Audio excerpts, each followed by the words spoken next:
Bonjour, bienvenue à tous et à toutes. Il y a une question que vous m'avez posée qui est revenue plusieurs fois, euh, qui est comment amener une personne évitante à travailler sur soi. Alors, elle est délicate cette question. Elle est belle, elle est pure parce que ça montre que vous avez envie de vous connecter à cette personne. Ça touche à la souffrance que vous pouvez ressentir, la souffrance silencieuse ou la frustration. Ça touche à l'amour, ça touche aussi au fait que vous êtes un ou une partenaire qui voit le potentiel de cet autre cœur en fait, mais que ce cœur est fermé. Alors, la première question, et je vous le dis avec beaucoup de compassion et d'amour, c'est de vous demander est-ce que moi mon cœur est ouvert ? Parce que quand je suis tout le temps focalisée sur l'autre et à essayer de faire bouger l'autre, c'est bon de se poser la question qu'est-ce que moi je bouge, qu'est-ce que moi je fais différemment et comment moi j'ouvre mon cœur et je me laisse exister d'une autre manière. Ensuite, là dans cette vidéo, je vais vous donner 2-3 petites astuces qui peuvent vous aider à vous connecter et à inviter cette personne en fait dans un chemin avec vous en toute sécurité.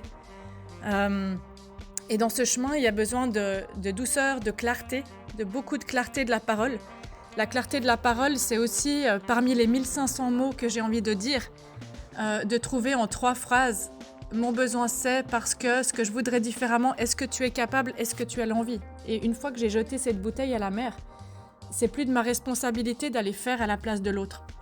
En fait, vous n'êtes pas le parent de l'autre, vous êtes son compagnon ou sa compagne. Et ça, c'est une différence qui n'est pas si subtile à faire, qui est importante.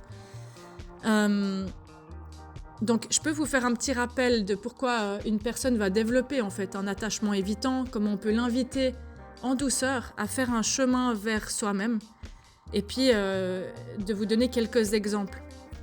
Alors, rappelez-vous que l'attachement évitant, vous avez mes autres vidéos sur le sujet, c'est pas un choix conscient, c'est une stratégie de survie qui a été apprise dans l'enfance, qui a été façonnée dans l'enfance pendant de nombreuses années. Où la personne, elle n'avait pas assez de sécurité dans son système nerveux, dans sa psychologie, dans son environnement, pas assez de sécurité pour pouvoir s'exprimer et se montrer pleinement. Ce qui fait qu'elle s'est construite avec une grosse carapace qui lui permet pas de se connecter à elle-même, ça prend du temps. Et souvent, les personnalités évitantes, alors elles sont différentes parce que chaque personne est différente. Elles vont penser que le problème vient de l'extérieur et elles ont beaucoup de mal à aller connecter à leurs besoins, leurs émotions, parce que leur système, c'est la fuite et c'est la fermeture. C'est la chaîne du sympathique, du système nerveux sympathique qui se met en survie à travers la chaîne notamment dorso-vagale du nerf vagal.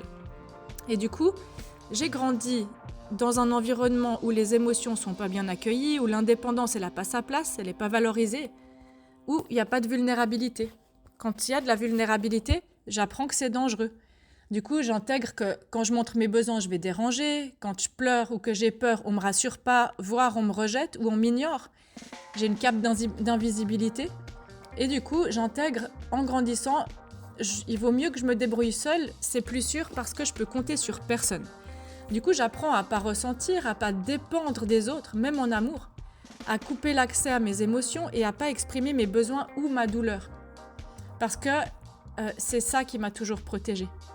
Et du coup, c'est difficile parce que quand je vois le potentiel chez cette personne et ses trésors, et que je lui dis « mais regarde, t'as des trésors à l'intérieur, viens, on les partage ensemble », il suffit pas de dire, parce que la personne doit pouvoir faire ce processus en elle-même, c'est pas vous qui allez faire à sa place. Du coup, quand je lui dis « tu devrais faire une thérapie, il faut vraiment que tu travailles sur toi, viens, on va en thérapie », ça active l'énorme bouton rouge de ses défenses, sa peur d'être faillible, sa peur d'être vue en fait, sa peur d'être insuffisant, insuffisante ou complètement envahi, submergé par l'autre, ou sa peur d'être totalement responsable de l'émotion de l'autre. Alors vous imaginez un anxieux avec une évitante. L'anxieuse a tout le temps besoin d'être rassurée et va étouffer, envahir, viens on travaille, viens on fait ci, viens on fait ça, et l'autre, son système de défense, c'est « je veux pas être responsable de toi et de tes émotions ». Et c'est parfaitement parfait parce que c'est exactement pour ça qu'on se choisit. Et du coup, le travail est le même des deux côtés. Pour un anxieux, une anxieuse désorganisée, ou même parfois sécure, hein. C'est de dire mais qu'est-ce que je fais avec cette personne si elle n'a pas envie de débloquer? Comment je lui exprimer différemment ce que moi ça me faisait ressentir avec de la douceur? Alors la première astuce, c'est vous pouvez lui écrire tout ça dans une lettre, en parlant du je, pas en disant tu devrais faire ci, tu fais pas ci, tu fais ça, tu fais pas ça. Le tu qui tue. Prenez l'habitude de dire je ressens, je rêve et d'utiliser des mots qui sont beaux et qui sont rassurants. C'est-à-dire, c'est pas pareil de dire je rêve de, ça me fait plaisir quand, plutôt que de dire il n'y a pas. Il n'y a pas ci, il n'y a pas ça. Vous voyez la différence? Ça, c'est une première astuce. Et du coup, ça va vous obliger, vous, à aller travailler votre abandon et votre rejet aussi. Parce que si je prends le risque d'exprimer mes besoins à cet évitant, évitante, qui peut-être va faire le choix de ne pas les nourrir, c'est peut-être que cette relation n'est pas à la même fréquence. Mais peut-être que vous allez être étonné. Le jour où vous aurez réussi, vous, de vous exprimer clairement et de prendre ce risque, et que vous l'avez fait avec le cœur et pas par calcul mental, parce que souvent on fait par calcul mental. Si je fais ça, il ou elle va aller là-bas. Ben ça fonctionne pas. Parce qu'un attachement évitant a besoin de sécurité plus que les autres et de sentir que vous prenez pleinement la responsabilité de vos actes, de vos émotions, de votre comportement. C'est paradoxal et vicieux, je vous l'accorde, hein, mais là on parle pas de personne, on parle de schéma de défense. Il faut imaginer la personne, elle est là dans son armure et elle est belle dessous. Mais ça c'est l'armure qui parle, c'est la blessure. Et c'est vicieux parce qu'en fait, l'évitant attend de l'autre personne qu'elle soit pleinement authentique et vulnérable et ne s'y essaye pas soi-même. Donc vous pouvez être cette personne qui, en miroir, va lui montrer comment ça fait quand je m'exprime à partir du jeu, que j'exprime mes émotions, que je suis moi-même et que je l'invite à faire pareil parce que c'est bon, regarde, il n'y a pas de conflit, il n'y a pas de tempête, il n'y a pas d'étouffement, c'est bon, c'est doux, on peut être dans cet espace ensemble. Ok ? Donc une lettre, en parlant du jeu, en exprimant clairement, et il n'y a pas besoin de faire 10 pages. Ensuite, valider tous ses efforts plutôt que de le pousser à faire différemment. Par exemple, lui dire « Je sais que pour toi, parler, c'est difficile et je respecte ça profondément. » Comme ça, la personne, elle n'a rien à prouver. Et après, vous pouvez rajouter « Moi, dans mon langage de l'amour, je passe plus par la parole et j'aurais besoin de savoir par quelle manière, de quels moyens tu voudrais que je te communique les choses. » Ensuite, vous pouvez partager votre expérience plutôt que d'aller le conseiller ou la conseiller. Ça, c'est le point clé de ce podcast. En fait, ça fonctionne vraiment, vraiment, vraiment mieux quand vous lui dites « J'ai commencé à explorer certaines choses en moi, j'ai compris des choses de moi, je découvre des choses de moi, que j'ai un abandon, que je me sens insécure quand tu me réponds pas et c'est pas toujours confortable. Mais en fait, je vais explorer ça, puis ça m'aide à me sentir plus libre. » Du coup, je voulais juste te dire ça. Voilà, et vous vous arrêtez là. Vous montrez l'exemple à l'autre sans imposer. Je propose et j'impose pas. Je partage plutôt que je conseille. Et en miroir, l'autre personne, elle va se dire « Ah, mais en fait, c'est son inconscient qui va dire « Ah, mais c'est safe. En fait, on peut se montrer sans risquer une représaille derrière. » Et du coup, vous pouvez lui dire moi, j'ai découvert qu'il y avait une méthode Imago qui connecte les personnes et qui m'aide à travailler ça sur moi. Est-ce que tu voudrais bien venir m'aider à travailler ça sur moi pour pouvoir moins t'étouffer, pour pouvoir te respecter plus ? Et là, vous avez beaucoup plus de chances que cette personne vous accompagne en thérapie, aille faire un stage Imago avec vous. Parce qu'en fait, on est toujours deux à devoir travailler sur soi. Et que si je reste dans cette relation qui ne me convient pas, j'ai aussi des choses à travailler.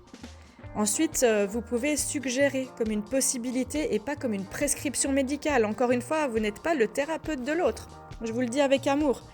Donc par exemple, vous pouvez lui dire si un jour tu sens que tu aimerais essayer de comprendre ce que tu ressens parfois, j'ai découvert quelque chose qui m'aide moi et il y en a d'autres qui te conviendraient peut-être mieux. Et je pourrais t'en parler ou te donner un lien de podcast ou un livre si tu veux. Parce que l'évitant, il a besoin de garder le contrôle tout le temps. Sentir que c'est lui ou elle qui choisit. Quand ça vient de l'autre personne, en général, il y a un gros rejet. Sauf un attachement évitant qui a déjà travaillé sur lui ou sur elle. Et même, c'est pas si facile. Ok ?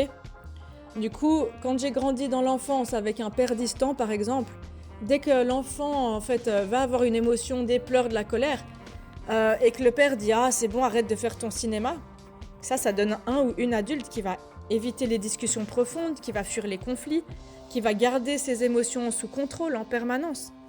Et puis, c'est une personne qui peut être gentille, mais froide dès que ça devient trop intime. Un autre exemple, quand j'ai été parentifiée, j'ai dû m'occuper d'une mère qui était dans la victimisation, voilà, un parent qui se prenait pas en charge dans son émotion ou sa responsabilité de ses actes. J'ai grandi en devant m'occuper des émotions de mes parents, une mère dépressive, un père absent. Du coup, ça donne un adulte qui n'a pas appris à être vulnérable, qui a seulement appris à gérer l'autre. Quand vous faites tout le temps pour l'autre, pour l'évitant, vous êtes là-dedans. Et du coup, les évitants, en général, ont été impuissants face à un parent comme ça, mais leur stratégie, ça a été d'être très autonome, d'apprendre à jamais rien demander. Et du coup, ils comprennent pas toujours les besoins affectifs des autres. Parce que eux, ils ont tellement fait seuls que quand on leur demande la connexion, de l'intimité, de pouvoir compter les uns sur les autres, de pouvoir partager du temps ensemble plus intime, ils captent rien. Parce qu'en fait, ça les met en état d'alerte. Vous pouvez aussi avoir l'enfant invisible.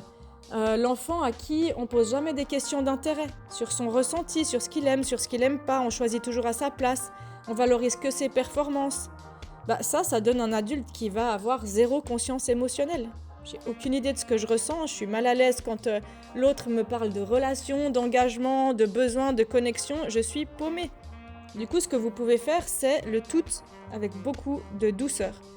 De ne pas chercher à le réparer ou à réveiller l'autre en le secouant comme un prunier, en lui disant « tu dois travailler sur toi », parce que c'est il ou elle qui doit avoir l'élan, parce que la personne sent que si elle ne se bouge pas, elle va vous perdre. Et si elle n'est pas prête, c'est qu'elle va enchaîner les relations et toujours reproduire cette chose. Et oui, c'est triste, mais c'est son parcours de vie. On n'est responsable que de soi, pas du parcours de vie des autres. On peut dire à une personne « regarde, cette clé, elle ouvre cette porte », mais on ne peut pas lui prendre la main et l'obliger à ouvrir la serrure. Vous avez compris l'idée. Du coup, l'idée, c'est de créer un espace sécure tel que vous voudriez le vivre, où les émotions, elles ont leur place, mais qu'elles sont équilibrées et elles ne sont pas jugées. Essayez de parler en jeu et d'être vulnérable. De dire « Ah, je me sens bien. Dans les moments où tu m'écoutes, je sens que je peux être accueillie par toi et ça me fait tellement de bien. » Des petites phrases, pas des grands discours. Ensuite, vous pouvez suggérer des approches qui sont douces, un petit podcast, une lecture, un accompagnement, et de dire « Waouh, mais je vois tellement de trésors en toi, ça me ferait plaisir que tu les vois aussi. » Et ce sera toujours plus constructif. Voilà, donc faites-vous une petite liste de phrases clés, essayez différemment.